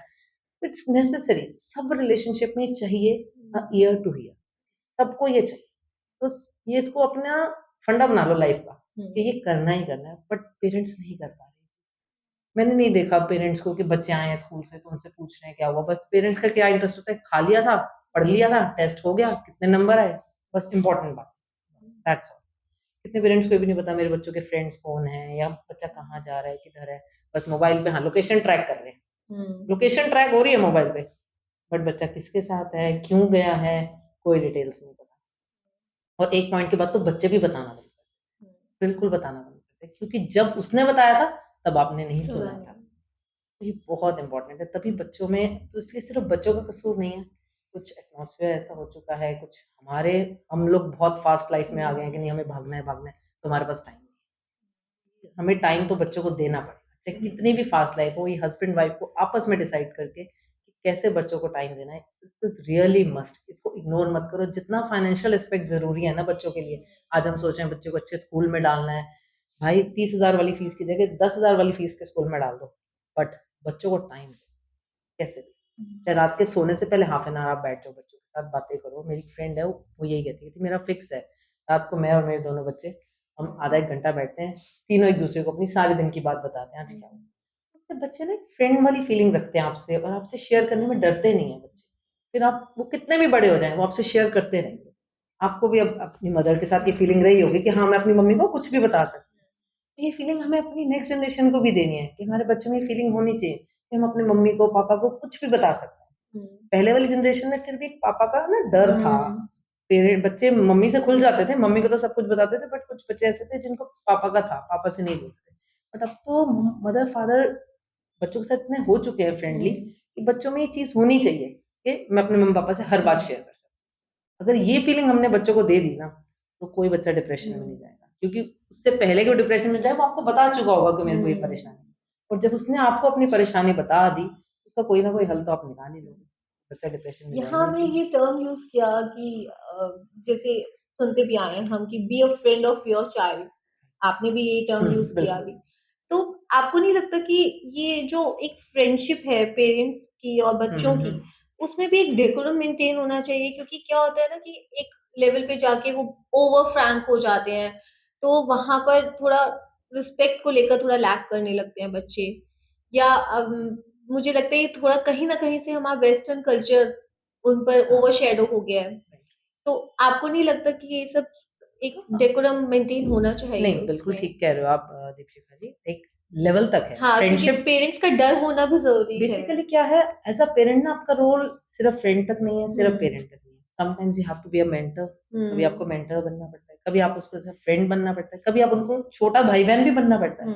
मेरे हस्बैंड बच्चों के साथ ऐसे खेलते हैं, मतलब मेरी मदर लोग कहेगी कि भाई बहन हो तुम, या वो मारपीट करते हैं आपस में, वो लोग पिलो से लड़ रहे हैं कुछ भी, कभी छोटा भाई बहन बनना पड़ता है। So you have to play many roles with the child. तो ऐसा नहीं है, तो हर तरह का रोल आपको बच्चे के साथ करना है जिस टाइम जैसी नीड है। तो फ्रेंड कब बनना है आपको, जब आपको उसके साथ उसकी बातें शेयर, वहां तक फ्रेंडशिप बहुत जरूरी है। लेकिन जब उसने आपको अपनी बात बताई, आपने सुन ली आराम से, उस टाइम नहीं टोकना। अगर उसने कोई ऐसी बात भी बताई है जहां आपको लग रहा है, अगर बच्चा आज आपसे शेयर कर रहा है कि मम्मा मेरा बॉयफ्रेंड है, या बॉय शेयर कर रहा है मेरी गर्लफ्रेंड है, सुनो आराम से। It's not like this. अब आपको पेरेंट बनना है, कैसे बनना है, उसको राइट और रॉन्ग बताना। राइट और रॉन्ग बताना हमेशा ही पेरेंट की ड्यूटी है। आप ये सोचो कि अब यहाँ ड्यूटी खत्म होगी, मैं तो फ्रेंड बन गया, मैंने सुन लिया, अरे वाह मेरा इसका बॉयफ्रेंड है, मेरी बेटी का तो बॉयफ्रेंड है। नहीं, इसको रैलिश नहीं करना। You have to tell her कि क्या राइट है और क्या रॉन्ग है, ताकि वो अपना डिसीजन ले सके। उसके बाद तो आप बताओ इस एज में बॉयफ्रेंड बनाने की नीड है भी या नहीं है, इस टाइम करियर पे फोकस करना ज्यादा जरूरी है। But always let the decision on them, decision उनको लेने दो। और मैं आपको 90% गारंटी दे सकती हूँ कि 90% बच्चे राइट डिसीजन लेंगे अगर आप उनको गाइडेंस ठीक प्रोवाइडेड गाइडेंस ठीक होनी चाहिए। थोपो नहीं उन पे।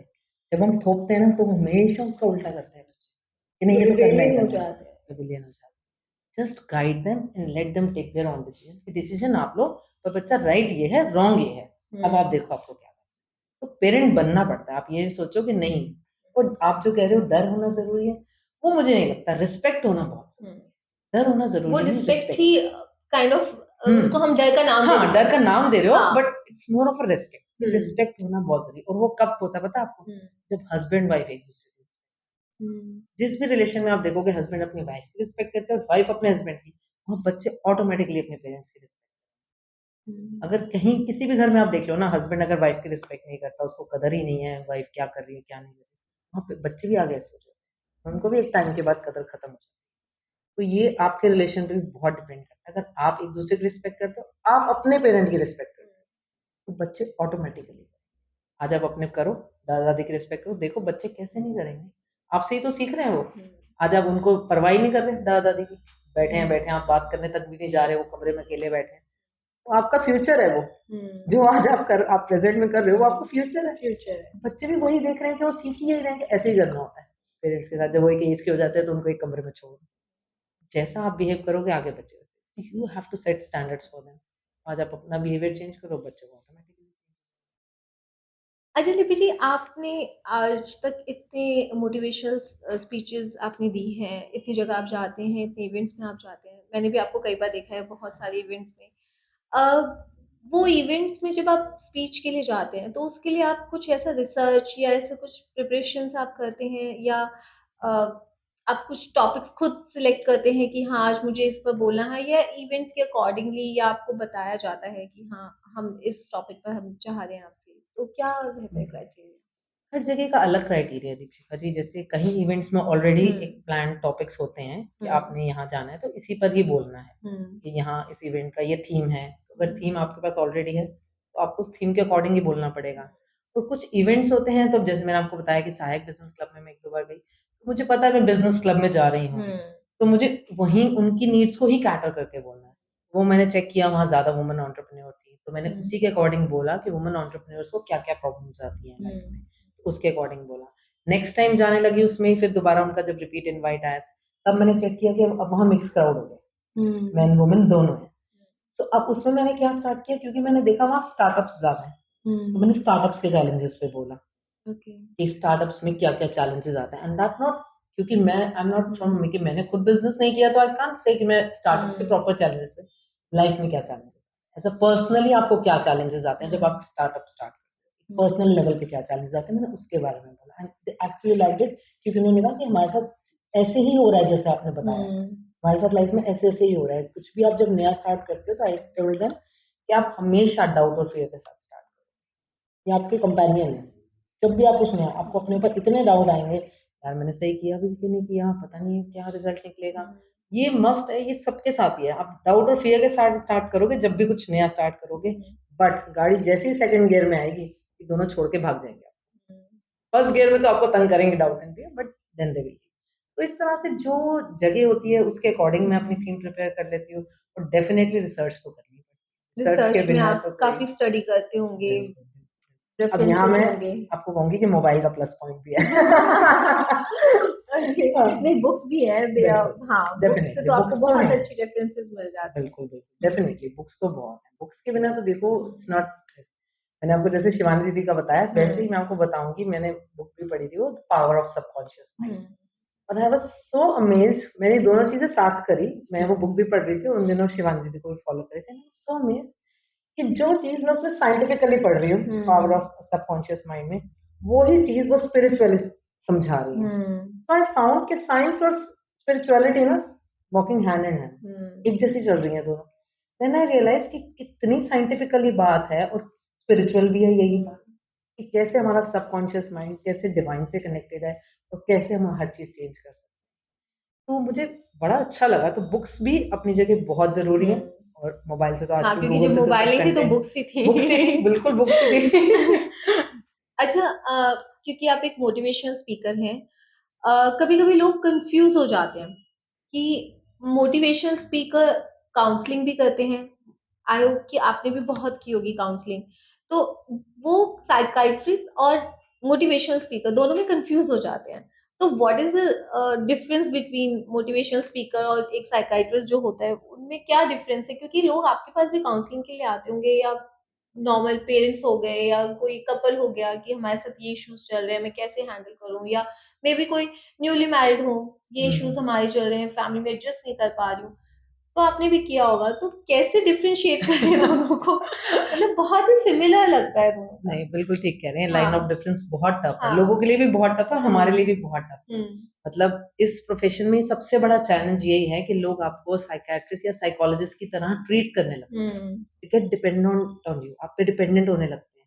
उनको लगता है कि अब आप ही ले लो हमारे सारे लाइफ के डिसीजन, हुँ। क्योंकि अगर आपने उनकी हेल्प कर दी एक दो डिसीजन हाँ। में, तो उनको लगता है अब आप ही बताओ हर बात। सो वहां आपको लाइन ड्रॉ करनी पड़ती है। नो, आपको अपने लाइफ के डिसीजन खुद लेने। सो ये थोड़ा-सा है, बट बेसिकली साइकियाट्रिस्ट या psychologist they are certified trained person है, वो एक डॉक्टर्स हैं। हुँ, वो आपके ब्रेन को बहुत अच्छे से समझते हैं, आपके बिहेवियर को भी समझते हैं। हम लोगों ने ये जो चीज़ सीखी है, मतलब I am not as a motivational speaker, I say as a life coach. Hmm, life coach जो हम कर रहे हैं, हम आपको हेल्प कर रहे हैं डेली लाइफ में जो आपकी प्रॉब्लम्स आ रही हैं, उनसे डील करने हुँ, कि कैसे आपको स्किल डेवलप करना है कि अपनी डेली लाइफ की प्रॉब्लम्स को आप डील कर सको। क्या टूल्स एंड टेक्निक्स हैं बिहेवियर की जिसको हुँ, आप चेंज कर सकते हो, जिसको आप अप्लाई कर सकते हो। एक तो पहला डिफरेंस ये है कि हमारे यहाँ कोई मेडिसिन नहीं है। हुँ, जब आप डॉक्टर पे जाते हो तो आपको एक मेडिसिन का भी सपोर्ट दिया जाता है। और ये मैं कहूँगी मेडिसिन तब है जब बहुत डीप रूटेड केसेस हुँ, है, जहाँ इंसान बहुत ज़्यादा नेगेटिविटी में जा चुका है। उस केस में तो आपको जाना ही साइकोलॉजिस्ट या साइकियाट्रिस्ट पे चाहिए। लाइफ कोच के पास आपको तब आना चाहिए जब आप, हाँ, जनरल प्रॉब्लम आप फेस कर रहे हो, आपको ऐसे लग रहा है। मतलब एक इनिशियल स्टेज पे आप लाइफ कोच के पास जा सकते हो, हुँ। लेकिन जब वो बहुत ज़्यादा डेप्थ में चली गई बात, तब आई थिंक आपको साइकियाट्रिस्ट या साइकोलॉजिस्ट पे कभी जाना आपके चाहिए। पास कोई ऐसा केस आया है जहाँ आपने उनको सजेस्ट किया हो कि यू हाँ, शुड स्विच टू आया है। पहले साइकियाट्रिस्ट? मैंने ट्राई किया उनकी हेल्प करने की। हाँ, काफ़ी टाइम तक मैं करती भी रही, हुँ, 2-3 वीक्स तक मैंने उनकी सारी बातें सुनी और उनको ऐसा लगा कि उनमें बहुत चेंज भी है, सब हुँ, कुछ है। बट जैसे-जैसे उनकी बातें और डेप्थ में जाती गई, तब हुँ, मुझे लगा कि नहीं, ये केस मेरा हुँ, मतलब का नहीं है, ये किसी साइकोलॉजिस्ट पे जाना चाहिए। तब मैंने उनको 2-3 बार रेफर किया, ऑल्दो उन्होंने बोला नहीं मुझे आपके साथ बहुत कम्फर्ट लेवल आ रहा है, बहुत कम्फर्ट लेवल आ हुँ, रहा है। आपको कह रही हूँ ना, लोग ऐसे हो जाते हैं, आपके ऊपर डिपेंडेंट होने लगते हैं। हुँ, मतलब उनका थोड़ी-थोड़ी देर में मुझे मैसेज आता था, मैंने ऐसे कर लिया, मैंने ऐसे कर लिया, मुझे हुँ। ऐसे हो गया, मैं ठीक हो गया हूँ, मैं सही हो रहा हूँ। मतलब फिर वो आपको भी डिस्टर्ब हाँ, कर रहा है, हाँ, आपके लाइफ़स्टाइल को हाँ, भी मैं डिस्टर्ब मेरे कर भी रहा है डिस्टर्ब काइंड होता है, ऑफ। और तो मैंने हाँ। उनको समझाया कि आई एम योर मेंटर, आप इतना हुँ, ज़्यादा मुझे नहीं करो। हुँ, आप थोड़ा-सा शुरू-शुरू में मैंने उनको अलाउ किया क्योंकि वो हुँ, बहुत ज़्यादा ऐसी स्टेज में थे, तो शुरू-शुरू मैंने अलाउ किया, बट हुँ, लेकिन फिर मुझे लगा that I need to draw a line. Hmm, फिर मैंने उनको समझाना शुरू किया कि प्लीज़ आप ऑड आवर्स पे मत करो, मुझे कॉल हुँ, या मैसेज मत करो आप, इट्स डिस्टर्बिंग मी। बट फिर लेकिन मुझे लगा कि नहीं, क्योंकि मुझे लगा उस इंसान को बहुत ज़्यादा हेल्प की ज़रूरत है। हुँ, मतलब ऐसा नहीं है कि मैं सिर्फ़ समझा दूँ, कर दूँ। कुछ प्रैक्टिसेज़ जो मैंने उनको बताई उन्होंने करी भी और उनको डिफरेंस भी आया उससे। हुँ, हुँ, बट फिर भी मुझे ऐसी फीलिंग आ रही थी कि नहीं, जिसको हर मिनट में सपोर्ट चाहिए, हर हुँ, मिनट में, वो मैं नहीं दे सकती आपको। हाँ। Every minute support I can't give. Then उनको मैंने बोला कि आप प्लीज़ किसी साइकियाट्रिस्ट या किसी तो मोस्टली साइकोलॉजिस्ट पे किस जाओ। एज ग्रुप में लोग आते हैं? किस एज ग्रुप के लोग मेरी आते हैं प्रेफ़रेंस आपके ये होती है पास? कि मैं एडल्ट्स को ही ज़्यादा करूँ, मैं नहीं चाहती हुँ, बच्चों के साथ इतना नहीं डील करती, मैं मोस्टली एडल्ट्स के साथ, हाँ, पेरेंट्स खुद अपने बच्चों की प्रॉब्लम लाएँ that is a different thing, but बच्चों के साथ मैंने कभी नहीं किया, मतलब किया नहीं है मैंने। हुँ, और पेरेंट्स के साथ तो मैंने किया है, मोस्टली एडल्ट्स ही होते हैं, 25-30 से अबव ही होते हैं मोस्टली जो भी हुँ, आते हैं। हुँ, क्योंकि उससे पहले तो मुझे लगता है सबको लाइफ ईज़ी लगती है एंड सब everybody is enjoying the hmm, life, hmm, I hope, hmm, और होनी भी चाहिए, आई होप। सबको एन्जॉय करना चाहिए उस हुँ, एज में। उसकी वजह से जैसे आपकी मैरिज होती है, रिस्पॉन्सिबिलिटीज़ बढ़ती हैं लाइफ की, हुँ, तब आप थोड़ा एंटैंगल्ड फ़ील करते हो लाइफ में। हुँ, तब आते हैं लोग आपके पास, तब उनको हेल्प की नीड होती है। बाकी पेरेंट्स आते हैं, जो मैंने आपको पहले भी बताया, पेरेंट्स आजकल केसेज़ हुँ, लेके आ रहे हैं, हमारे बच्चे बोलते नहीं हैं, बट हुँ, मैंने देखा कि ऐसा नहीं है। तब मुझे लगा कि लैक ऑफ इंटरेस्ट पेरेंट की तरफ से है। पेरेंट्स इंटरेस्ट नहीं दिखा रहे बच्चे के अंदर। हुँ, बस वो चाह रहे हैं कि वो स्कूल से आएँ, फिर किसी क्लास में चले जाएँ, बस फिर क्लास से आएँ, खाना खाएँ, अपना होमवर्क करें और सो जाएँ। मतलब पेरेंट्स चाह रहे हैं बस एक फिक्स रूटीन में बंधे रहें बच्चे, ताकि हमें भी कोई डिस्टर्बेंस ना हो, हम अपना करते रहें, बच्चा अपना। बच्चा आपसे बात ही नहीं करेगा तो आपको हुँ, यही लगेगा बच्चा कमरे में बंद है। आपने पूछा आपके बच्चे का इंटरेस्ट है क्या? आपने तो उसको क्लास में डाल दिया, ट्यूशन में डाल दिया। पता भी किया उसको जाना भी है या नहीं जाना? हुँ, पहले ये तो पता कर लो कि वो क्या करना चाह रहा है, उसको मज़ा भी आ रहा है या नहीं आ रहा? देखो, स्कूल जाना मजबूरी है, सब बच्चों की भेजना ही पड़ता है, तो हुँ, वहाँ तो भेजोगे, बट एटलीस्ट जो आप एक्स्ट्रा क्लासेस करा रहे हो वो तो बच्चों से पूछ के कराओ। कि उसको किस में अच्छा लग रहा है, या फिर अगर उसके फिजिकल हेल्थ के लिए अच्छी है तो इट्स ओके, आप डालो उसको, बट स्टिल बच्चे का इंटरेस्ट देखो। पेरेंट्स ऐसा नहीं कर रहे, बस सब जा रहे हैं तो मेरा बच्चा भी जाएगा। अच्छा, इतनी टीनेज में आते हैं बच्चे आपके पास, जैसे पेरेंट्स उनका इश्यूज लेके आते हैं कि they are not talking to us, और वो कनेक्शन, वो बॉन्ड नहीं हो पा रहा। तो क्या उस एज में जब बच्चे की अपनी एक समझ डेवलप हो चुकी होती है, टीनेज में मुझे लगता है कि इतनी समझ वो डेवलप कर चुके होते हैं कि हमें क्या करना है और हमारे साथ कैसा बिहेव करना है, हमें उस एज में डील करना आसान होता है आपके लिए? नहीं, कि उस एज में ज़्यादा छोटा, टफ है। हाँ, छोटा बच्चा बिल्कुल ठीक होता है कह तो रहे हो। कहते हैं ना वो कच्चे घड़े की तरह होते हैं, बिल्कुल ढाल सही लीजिए बात। जैसे भी। हाँ जी, हाँ जी, तो हाँ जी। उस एज में कैसे आप डील करना, कभी कोई ऐसा कॉम्प्लिकेटेड नहीं, बहुत वैसे मेरे मुश्किल पास केस आया आया नहीं, है? बट आपकी बात बिल्कुल सही है, उस टाइम ज़्यादा टफ हो जाता है बच्चों से हुँ, डील करना, क्योंकि बच्चों का अब माइंडसेट फिक्स हो चुका है। हुँ, उनको एक जीने का तरीका आ चुका है, वो वैसे ही जिएँगे। अब उस स्टेज पे बच्चों को चेंज करना थोड़ा-सा टफ है, मुश्किल है। उस केस में तो। तभी मैं कह रही हूँ हुँ, उस केस में आपको पेरेंटिंग कोच पे जाना चाहिए, and I am not that expert, मैं साफ ही कह रही हूँ, आई am not expert in parenting hmm, coaching, so I M expert as a life coach, तो मैं नहीं इतना ज़्यादा बच्चों हुँ, वाले केसेस नहीं मैंने, कभी थोड़ा बहुत होता है तो हो जाती है बातों-बातों में, बट नॉट दैट डेप्थ। आपकी बात बिल्कुल सही है, आई एग्री टू दिस, कि छोटे बच्चों में अगर आपने शुरू से ही जैसी-जैसी हैबिट्स डेवलप कर दी ना, then hmm, it's okay. In fact आज मेरी डॉटर 13 इयर्स की हुई है, मुझे भी इश्यूज़ आ रहे हैं उसके साथ, it's hmm, not like that कि मुझे भी आ रहे हैं, बट मैं डेली बेसिस पे उसको, हाँ, अपने अंदर चेंजेस कर रही हूँ। मैं तो कह रही हूँ हमें चेंज होना है, सबसे बड़ी बात, हमें चेंज होना है। पेरेंटिंग ऐसी चीज़ है, मैंने देखा है, जो बच्चे खुद सिखाते हैं हमें, ये हम सीख के नहीं आए, वो हाँ, हमें सिखा रहे हैं। तो एक बहुत प्यारा इंसिडेंट बताती हूँ अपनी लाइफ का, जो मुझे, मतलब मैंने उसके बाद वो गार्ड बाँध दी है अपनी लाइफ में कि मैंने ये गलती दोबारा नहीं करनी। एक बार मैं ना हमारा घर का अंडर कंस्ट्रक्शन था, तो मेरा ऑलमोस्ट पूरा-पूरा दिन वहीं निकलने लग गया था। एंड जैसे मैंने आपको बताया, I was a homemaker at that time. Hmm, मेरे बच्चों को आदत थी 24 आवर्स हमारी मम्मा घर पे होनी चाहिए। बट उन दिनों मैं घर के कंस्ट्रक्शन में बिज़ी हो गई, तो मैं होती नहीं थी घर पे। और आती थी रात को 8-9 बजे आई, कभी 10 बजे आई, जैसे भी होता था। एक दिन आई तो मैं बच्चों के रूम में गई, तो रूम पूरा मेस्ड अप। बच्चे जैसे हुँ, रखेंगे, हुँ, अब मेरी आदत है मैं सब चीज़ क्लीन रखूँगी, वो मेस्ड अप रखेंगे। फिर उनसे मैं थोड़ा गुस्सा तो आया, बट मैं चुप कर गई। फिर मैंने उनसे पूछा आज क्या किया सारा दिन ये वो? फिर मुझे पता चला दिन में खाना नहीं खाया, कोई जंक फूड खा लिया। उधर से और गुस्सा कि खाना भी नहीं खाया ठीक से, मतलब मैगी खा के बैठे हुए हैं। और पता नहीं फिर कोई और बात हुई शायद होमवर्क वगैरह की, बस 2-3 बातें हुई एंड आई वाज़ लाइक चिल्लाना वो शुरू हो गई। हुँ, मतलब मैं एक दिन बाहर गई हूँ घर से, तो तुमने सारा रूटीन अपना खराब कर दिया, तुमने हुँ, ठीक से खाया नहीं, तुमने ठीक से रूम नहीं ठीक से रखा। आधा पौना घंटा मैं बच्चों को डाँटती रही, और डाँट के मैं आ गई। उसके बाद मेरा काम खत्म हो गया, मैं अपना खाना-वाना खा के सो गई। बट 1-2 दिन के बाद ना मेरी बड़ी डॉटर ने आके मुझे बताई, पता है क्या बोली? पता है मम्मा, जिस दिन आप डाँट के गए थे ना, उस दिन हम दोनों रात को सोए नहीं, हम दोनों ना रोते रहे रात को। आई वाज़ लाइक दिस, यार ये क्या करा मैंने? मैंने कहा क्यों रोते रहे बेटा? शी सेड हमें लगा था मम्मा आप सुबह के गए रात को आ रहे हो, आप आके हमें हग ही करोगे, आप हमसे मिलोगे, आप हमें बातें करोगे। आप तो आते ही डाँटना शुरू हो गए हमें। And I was like this, oh यार! कि मतलब बच्चे मेरे से एक्सपेक्ट कर रहे थे, कह रहे हम आपको मिस करा था हमने आपको पूरा दिन, हम आपका हग एक्सपेक्ट कर रहे थे और आपने इतना डाँटा। और वो ना चीज़ मुझे इतनी फ़ील हो गई, हुँ, मैंने अपनी लाइफ़ का ये फंडा कर लिया, मैं कहीं से भी आऊँगी ना, पहले मैं अपने बच्चों से मिलूँगी दिल खोल के, उसके बाद पूछूँगी तुमने क्या किया सारा दिन। अब मैं कहीं भी आती हूँ ना, पहले मैं बच्चों को हग करती हूँ 5 मिनट, उनसे पहले उनका हाल सुनती हूँ, फिर कुछ बताती हूँ उनको दैट कि हाँ, इंसिडेंट हाँ, टॉट यू एक्चुअली। हाँ, शी टॉट मी दैट, हाँ, शी टॉट मी। तो मैं वही कह रही हूँ, पेरेंटिंग ऐसी चीज़ है जो बच्चे ही हमें सिखा देते हैं। हुँ, कितनी बातें हमें बट डिपेंड करता है कि आप सीख रहे हो या नहीं सीख रहे हुँ, हो। बट मैंने उस दिन से लर्न कर लिया कि मुझे ये गलती दोबारा नहीं करनी। यानी बच्चे हमें मिस करते हैं, हमें पता ही नहीं है ये बात। हम अपने ही लगे हुए हैं, घर ठीक नहीं पढ़ा, वो सही नहीं है, तुमने हुँ, होमवर्क नहीं किया है, मार्क्स नहीं आए। ये नहीं सोच रहे कि बच्चे की क्या फीलिंग है। दैट डे आई लर्न कि नहीं, अब नहीं दोबारा करूँगी। एक लास्ट क्वेश्चन आपसे। आप क्या मैसेज देना चाहते हैं आज के लाइफ़स्टाइल को देखकर लोगों को? क्या कहना चाहते हैं? किस तरह से हम अपनी लाइफ़स्टाइल को बेहतर बना सकते कि लाइफ़स्टाइल में फिर कहूँगी आप सब बेहतर बना ही रहे हो। हैं? लाइफ़स्टाइल को बेहतर बनाने का मेरे पास कोई तरीका नहीं है। आप बढ़िया से बढ़िया बैग्स खरीदो, बढ़िया से बढ़िया अपने हेयर कलर कराओ, अपना लाइफ़स्टाइल इम्प्रूव करो। मेरे पास तरीका है लाइफ़ को कैसे बेटर बनाना है। That is more important. तो मैं अब यही कहूँगी concentrate on life rather than lifestyle. हाँ, मतलब एंड लाइफ़ बेटर होगी तो बिल्कुल, लाइफ़स्टाइल भी बिल्कुल, सॉर्ट बिल्कुल। होगी। नहीं, नहीं, लाइफ़स्टाइल तो होगा अच्छा। हुँ, मैं ऊपर वाले से सबके लिए प्रे करती हूँ, हुँ, सबका लाइफ़स्टाइल अच्छा हो, सबके पास इतना हो कि वो आप अपने मन की सारी इच्छाएँ पूरी कर सकें। बट लाइफ को अच्छा करना बहुत ज़रूरी हो गया, दैट इज़ मोर इम्पोर्टेंट। तो अपने आप के इंटरनल अपने ऊपर कॉन्संट्रेट करो। एक ना पहली बात तो बातों को छोड़ना शुरू करो। लोग आजकल बातों को छोड़ नहीं रहे। कोई छोटी-सी बात होती है ना, उसको पकड़ के बैठ जाते हैं, अंदर रिपीट करते रहते हैं। आप सोचो मैं एक ही हथौड़ा एक ही पॉइंट पे रोज़ आके मारूँ, क्या हाल हो जाएगा आपकी बॉल का?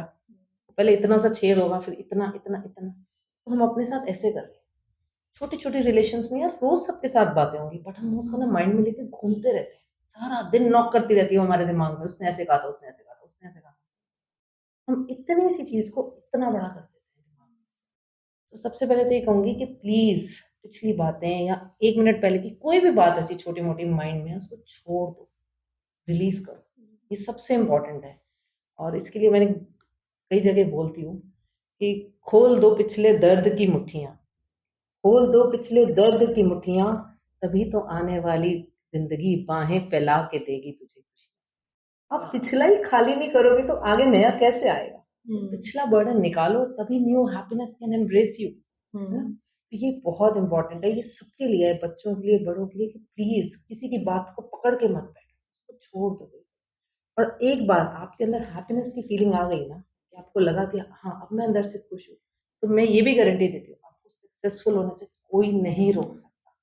हमने लाइफ में क्या सोचा है कि हम सक्सेसफुल होंगे तो हम हैप्पी होंगे। हम ऐसा सोच रहे हैं आज कि मुझे ये भी मिल जाएगा, ये भी मिल जाएगा, ये भी मिल जाएगा, मैं सक्सेसफुल हो जाऊँगा तो मैं हैप्पी हो जाऊँगा। नो, हैप्पीनेस के लिए सक्सेस कोई कंडीशन नहीं है, लेकिन सक्सेसफुल होने के लिए हैप्पी होना एक कंडीशन है।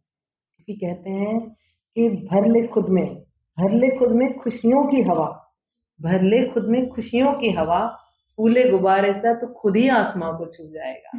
वाह, क्या बात। तो be happy, you will automatically be successful. बस ये 2 बातें याद रखो, लाइफ बहुत ईज़ी हो जाएगी। थैंक यू सो मच लिपि जी, बहुत अच्छा लगा आपसे बात करके। सेम तो हियर। ये थी हमारी आज की मुलाकात लिपि जी के साथ। आशा करती हूँ कि हमारा आज का ये एपिसोड आपके जीवन में छोटा ही सही लेकिन बदलाव ज़रूर लेकर आएगा। अगर आपके भी कोई सुझाव हो या आपके कोई प्रश्न हो, तो आप हमें कमेंट बॉक्स में या फिर नीचे दिए गए नंबर या ईमेल आईडी के द्वारा हमसे संपर्क कर सकती हैं। तब तक के लिए नमस्कार, जय हिंद।